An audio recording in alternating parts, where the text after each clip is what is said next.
Zdaj pa naslednji letalec, seveda včeraj je ponovno razstavil konkurenco. Gospod letalec, pan letec na vrhu je. Ima seveda tudi močno skupino navijačev iz Slovenije in Američani pa seveda iz cele Slovenije. Robi Kraljev!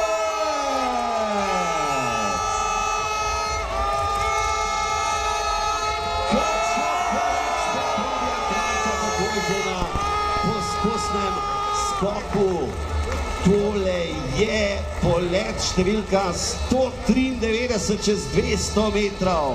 193 čez 200 metrov po statistiki doktorja Stareta, torej že 193. In kot smo že povedali, lahko živimo kot želve, dolgo pa ne bomo dočakali nekoga, da bi tolikokrat poletel preko 200, Robi 221 metrov in pol, 221,5 meters, na vrhu pa Kenneth Gongner.